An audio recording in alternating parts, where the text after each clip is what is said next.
Right, hey guys, how are we doing? Back on another video from Mother's Basement. It's been a while since we've checked one of these out. I'm really excited for this. We're watching a What's in an OP video for Jujutsu Kaisen. I am loving, absolutely loving Jujutsu Kaisen. It's so good, and the OP is great. I love the music for the ending theme as well, but the opening's great. There's so much stuff going on, and it shows all the characters involved and little symbolic stuff all around, and like when he's on the train and the mirror, and it shows the demon inside, and it shows like all that. So let's get into the What's in OP video from Mother's Basement, shall we? Let's see what he has to do. The most exciting new shonen anime since Demon Slayer and until Chainsaw Man. It moves along. It's getting animated, isn't it? Chainsaw Man. That's gonna be sick. Intense action scenes, zany dark comedy, and surprisingly poignant drama. It is funny at times. Missing a beat, all while blending together some of the best ideas of its predecessors in fun and surprising ways. Its OP, Kaikai Kitan by Eve, is much the same, setting a distinct, vaguely eerie tone with its music, while still bringing gives everyone like all-important little moments to show what their powers are and stuff. The ED is equally great. There you go.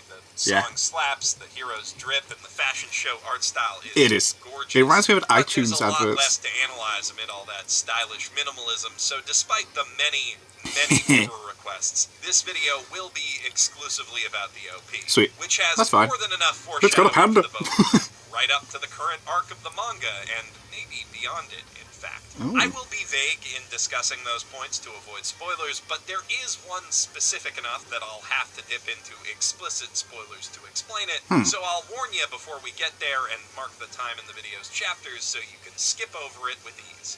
Now, without further ado, you guys have waited long enough for a new What's in an OP. Yeah, it's been a while. Just jump in. Been a while. Kaikai Kitan opens cold, dropping us into the soaking wet shoes of a confused Yuji Itadori as he's awakened by Sukuna's power pulsing through his body and finds himself riding through the Tokyo skyline in a subway car half submerged in water. It's like, wait a minute, where am I? Black and white flatfish swims up to his hand, and a low shot of his knees both lets us get a closer look at the ripple patterns on its body and confirm that our hero is the car's sole occupant.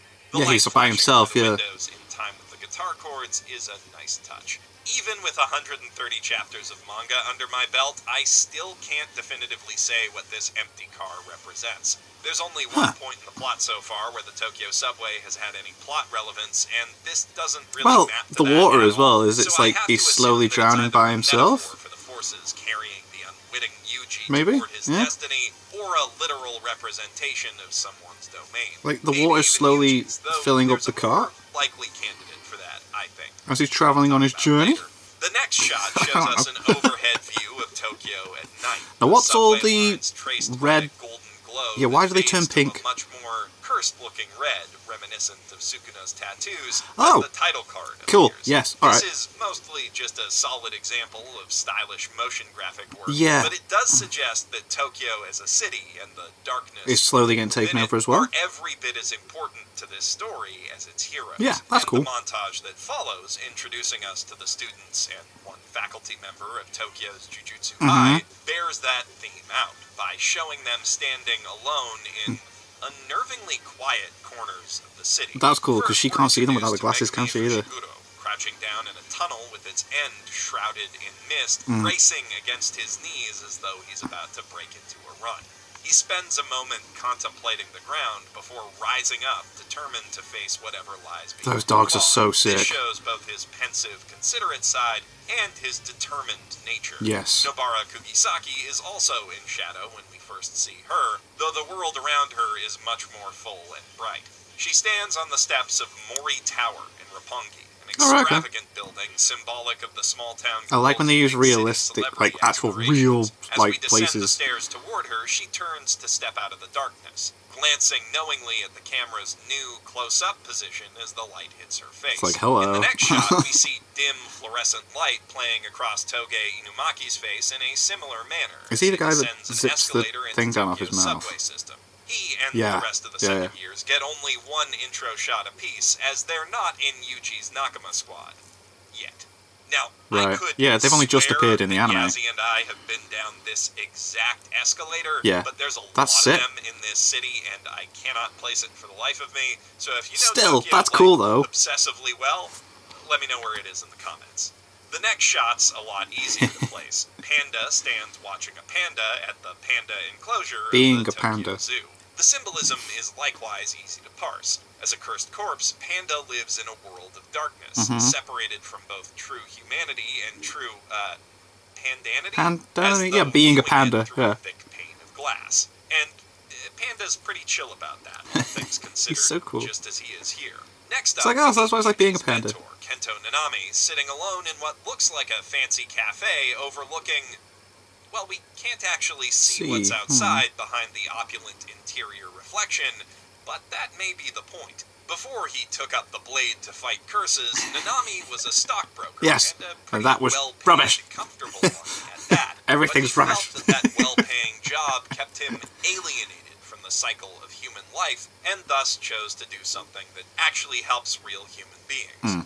This empty cafe could symbolize that turning point in his life, or it could simply be where he goes to relax after clocking out from his exorcism gig at 6 on the dot every day. Could be. Speaking of numbers, I just noticed as I was watching this video back that there are 7 lamps in each of the lighting fixtures 3, 5, 6, 7. head. Yeah. A pretty obvious nod to the mathematical nature of his curse technique. Oh yeah, it does the Lastly, numbers with the we're lines, doesn't it? introduced to Maki's That's enemy interesting. as That's she a really cool stands detail. cleaning her glasses in the cobblestone courtyard of a Tokyo park. The wide space in front of her in the frame leading us to expect that something is there, but we can't see it. But she can when she wears the glasses. Tokyo too. When I asked folks on Twitter, they suggested that it might be Shinjuku Gyoen Garden, the setting of Garden of Words, but we couldn't find any photos of this specific spot. Aww. If you know where this is, I would love to get I love an answer that, like, there's a in the comments possibility that below, all these places though are I like don't real think places. It's super relevant to this analysis. What happens when Maki's done cleaning her glasses definitely is, though. In a POV shot, her special lenses reveal a curse crawling its way out of the pond toward her. Our first glimpse into the hidden supernatural world of Jujutsu sorcery. The implication being that similar evils were lurking at the periphery of the In other all the others. shots Ah, but in we Tokyo can't that see we it. just saw, invisible to our mundane eyes. Sick. That's cool. With Yeah, 'cause there's a these lot of lenses opening now shot on, like areas. we're Yeah. about to see some shit. Though before That's we cool. do, I'd just like to take a second to appreciate the refraction effect in the nose pads and frameless rims of the glasses themselves. Yeah. That is some impressive attention Damn, to detail, yeah, go ahead, that's courtesy cool. of key animator Koki Fujimoto. As the OP winds into its midpoint, we find ourselves swirling high above Satoru Gojo, balancing nonchalantly on the top railing of the So sky sick. tree. The pinnacle He of is Jujutsu so sorcery, and quite possibly all of humanity, standing in his rightful place at the pinnacle of Tokyo's skyline. 'Cause he is The camera so spins beastly. and fades in closer, giving us a clear look at his cocky grin. Yeah, man, but he as it knows. pulls He knows in, he's two good. Flashes of light cause it to progressively slow down, almost as though it's hit some invisible barrier. That barrier is the literal infinity. What that he stands uses, between yeah. Satoru Gojo and the rest of the world.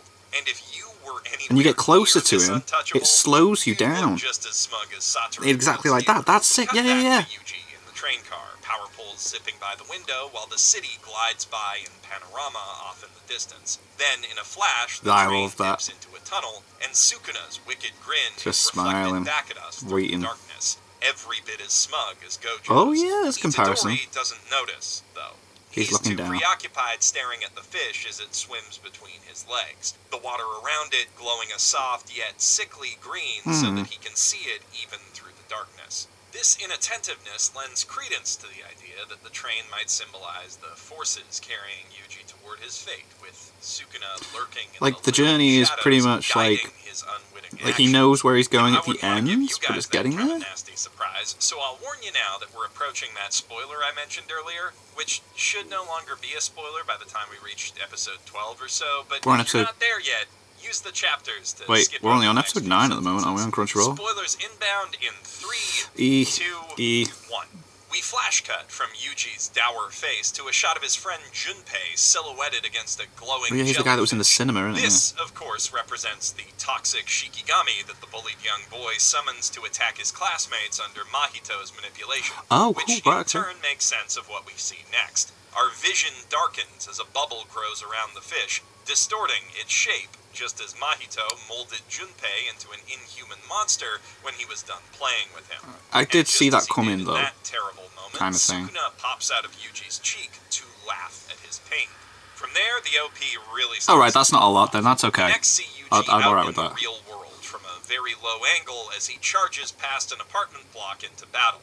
In the next shot, he rockets Whoa. up from the ground So to bring sick. his fist crashing into the slug-like face of a massive cursed spirit, knocking it for one loop with his physical power, and then oop. another when the Alley-oop. cursed energy of his divergent fist catches up with the blow. Oh yeah, because that's the thing, innit? He hits it and then it does a double hit afterwards because it's showing everything that people can do. It's so sick, this. In from above and brings the backside of his bandage-wrapped blade down on a weak point in its bloated gut, sending the creature's blood spilling into the street. High above the streets, we then see Satoru Gojo, wind whipping through his hair, He's charge so up cool. and fire his cursed technique reversal red at some unseen threat in the sky. Whatever his mark is, or was, we watch the blast find it from the streets below, sending red sparks flying It's so forward above the sick. power lines while a massive purple shockwave shoots back, implying that Gojo has combined the red blast with his blue power of attraction to unleash his devastatingly destructive hollow purple ability. Sick.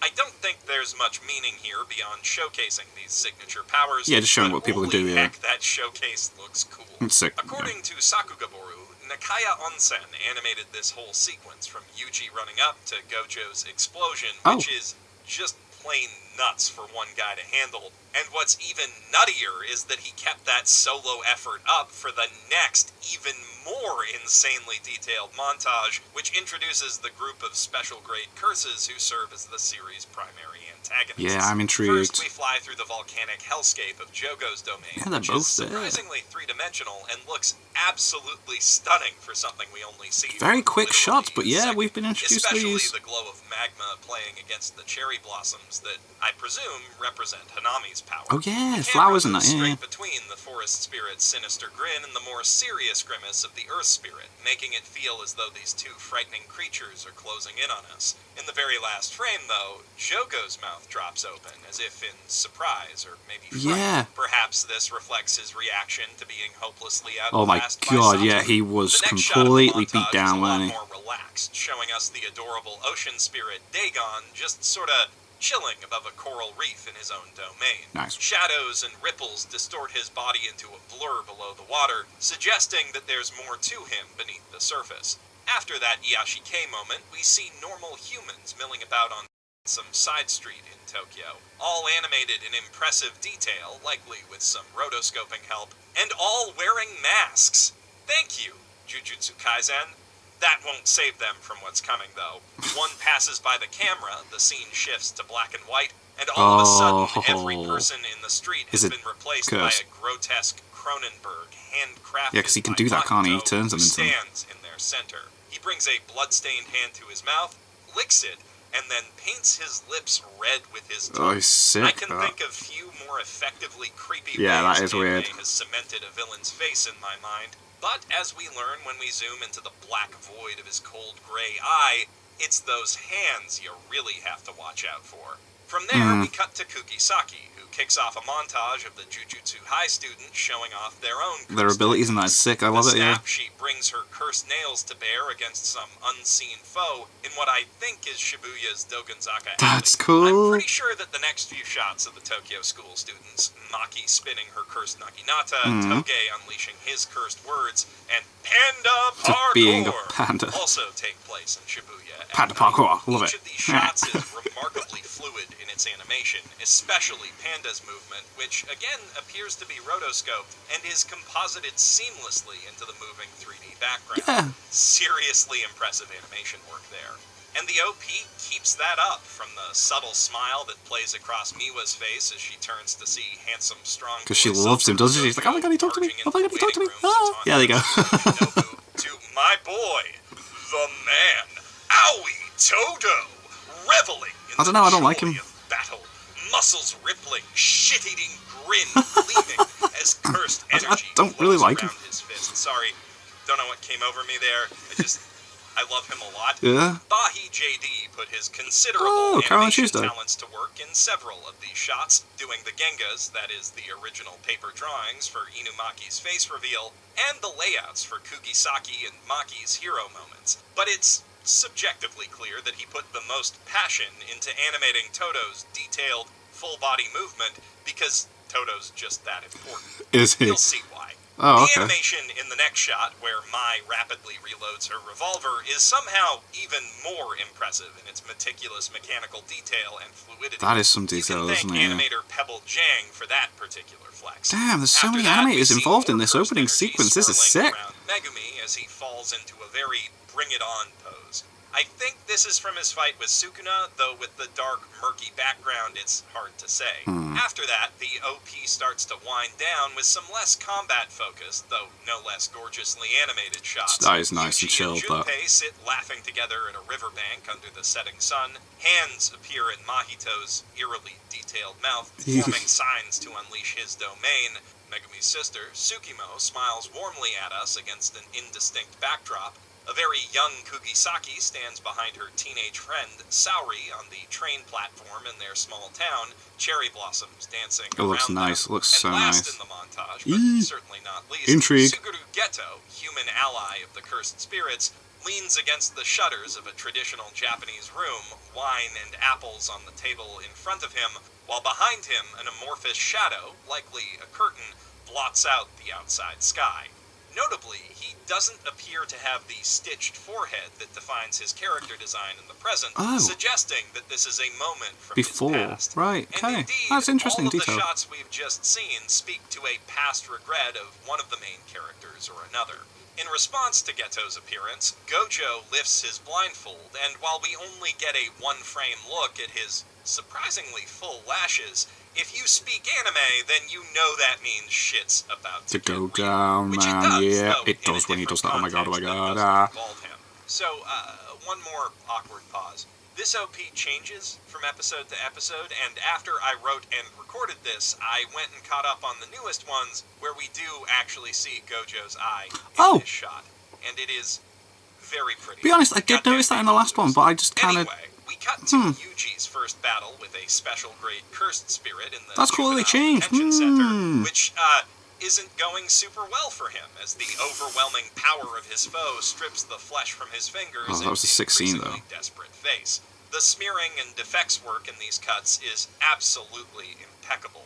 Sakugaboru has it attributed to Weilin Zhang, but since I haven't seen him credited as a key animator on this OP in any other source, I'm gonna go out on a limb and guess that this was actually done by Moang, who's previously produced similar work for Fate Grand Order, Maiden Abyss, and Black Clover. As Yuji is about to die, his mind wanders to his grandfather's last moments, and we see the old man smile as he passes away, knowing he's passed on his most important advice to the boy, and that he'll probably turn out okay. The next shot shows his dream for his grandson coming true. Yuji surrounded by friends at an idyllic cherry blossom picnic.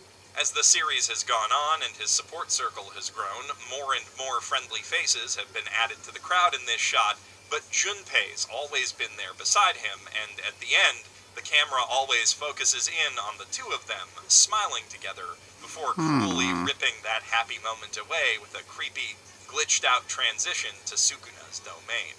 Given the way this edit associates these two spaces, and how personally important the vision of that picnic is to Yuji, I have my suspicions that we may have just seen his domain, which would be big if true, since that hasn't even been revealed in the manga yet.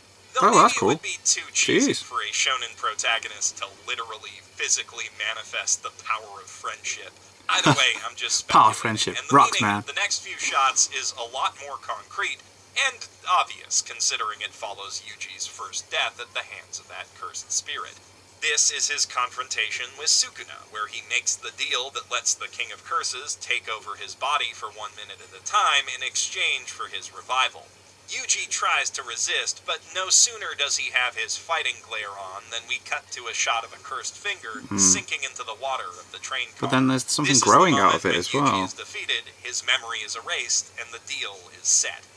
As the finger sinks, leaves begin There you to go, yeah, sprout like, from what's that it, about? suggesting the seed of some great future evil has just been planted. Ah, it's and starting at to last grow. we return to the same shot we started on, where Sukuna's curse fades from Yuji's face, and he falls back asleep. Yeah. This, I think, confirms the train car's symbolic significance. It's the vehicle carrying Yuji along toward whatever Sukuna has planned. Yeah, wherever we're going. Deal allowing the ancient demon to steer its course unseen by his host. Spooky stuff, and a stark contrast to the heroic group poses that typically close out shonen anime openings. Bit different to My Hero Kaikai Academia Kitan opening is like. one hell of an OP, with stunning animation that doesn't let up from beginning to end, just like what we've seen of the show so far, and impressive compositing and lighting that almost make you feel like you could reach out and touch its Tokyo backdrop.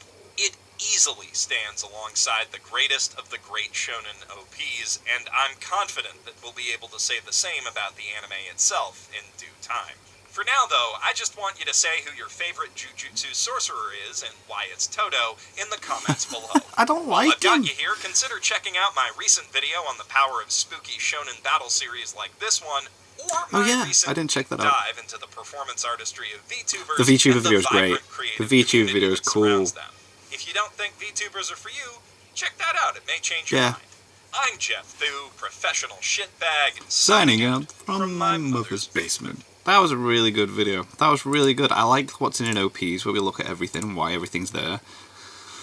That's class. So much symbolism and stuff, and the characters are cool, and it shows you like how everyone's ability works. Never even thought about it. It's sick, and you do learn a lot as you're getting into the show. When you're watching the OP, you do learn why. It's cool. That is cool. So yeah, I didn't really mind that spoiler. I'm probably going to forget that spoiler anyway, because we're on episode 9 now. We've got like 3 episodes. 3 weeks. Yeah, I'll probably forget that. So anyway, thank you guys very much for watching. What do you guys think of that? What do you guys think of this? Click like, subscribe, and leave comments down below. Let me know what I should watch and discuss in future videos. And I'll see you guys. So you guys next time.